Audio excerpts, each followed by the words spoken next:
Well, Ohio Northern University unveiled 2 more health-wise mobile clinics. And to tell us more about this and when they're going to hit the road and what they actually do, to my immediate left, we have the Dean of the ONU Wave College of Pharmacy, Stuart Beatty. And thanks for coming today. Thanks so much for having me. Okay, so give us a little bit of history about the health-wise mobile clinics that you guys have. So we started the program about 10 years ago, and we had one mobile clinic that was a 37-foot retrofitted RV. And we took that clinic out a lot. You guys have covered us. We've done a lot of work. And then during COVID, we took that out and did a lot of vaccine clinics. It was actually a mass vaccination clinic designated by the governor. But that's kind of, it's 10 years old. So it's kind of starting to get worn down. And so there was an opportunity for us to apply for some funding, and we got some funding from the state, which we're really excited about. So we've turned our 1 unit into 2 units, which is going to allow us to get to more places around the area. Last week you had the big unveil and the new units. Are you excited about them? They look great. Oh yeah, they look great. Good. They smell new. We're really excited about them. We have essentially the 2 units. One's another 37-footer, so it has 2 patient care rooms and kind of a waiting reception area. And then we got a smaller unit, which is 25 feet, so it has 1 patient care room and kind of a waiting area. And we're really excited about that because some of the areas we get into, just from a parking standpoint, 37 feet's too long. Right. So now we have a 25-foot unit that we can kind of get into the smaller areas. So we're super excited. This is a really neat program because it's a win for the rural communities you go to, but also the students, right? And I mean, tell us, how you can help the people out in those areas that might not have primary health care. Yeah, I mean, the thing really has started, the whole thing started before our students.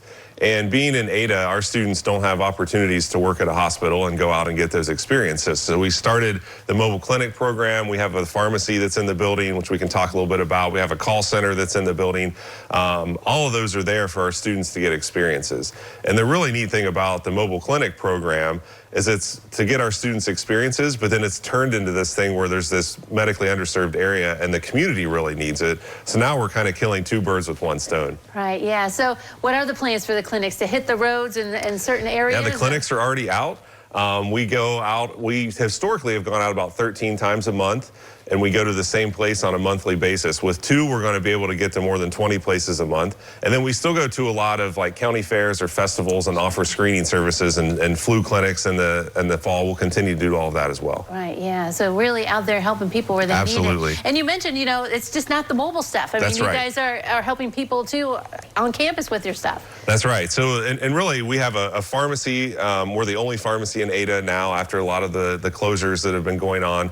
And we have a call center as well. So what we're trying to do moving forward is instead of having those as kind of 3 standalone units, we want to wrap all that care together. So we want to take the mobile clinic out where there's these primary care shortages and people aren't getting care. We want to start to bring them their medicines when we're there once a month. We want to use the call center to call those same patients in between. So our students are going to get the experience to hopefully see the same patient in all 3 of those settings, to learn how that they can provide that comprehensive care and then take that after they graduate and move that somewhere else. Right, yeah. Well, and that help with the pharmacy, like you said, pharmacy's closing and stuff. I mean, it's pharmacy desert, so to speak, yes. So that is really great to be able to help people with their medications. Yes, yes. I mean, that's really the key is, pharmacists are known for medications.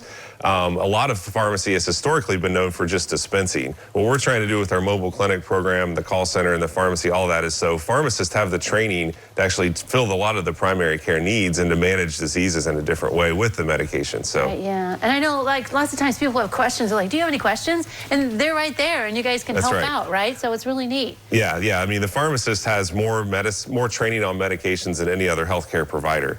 So when people are being treated with all these various diseases, the pharmacist is there. But the model has historically been that pharmacists are so busy and you're just there to pick up the medicine that you really don't take the time, and it's hard for pharmacists to find the time to really sit down and monitor and see how things are going on. So again, with that call center, we can kind of call in between and see how they're doing, see if we need to adjust doses. And then with the mobile clinics, we can get actually out to the community and actually see how you're doing as well and get some of those readings and some numbers and see if we need to tweak things.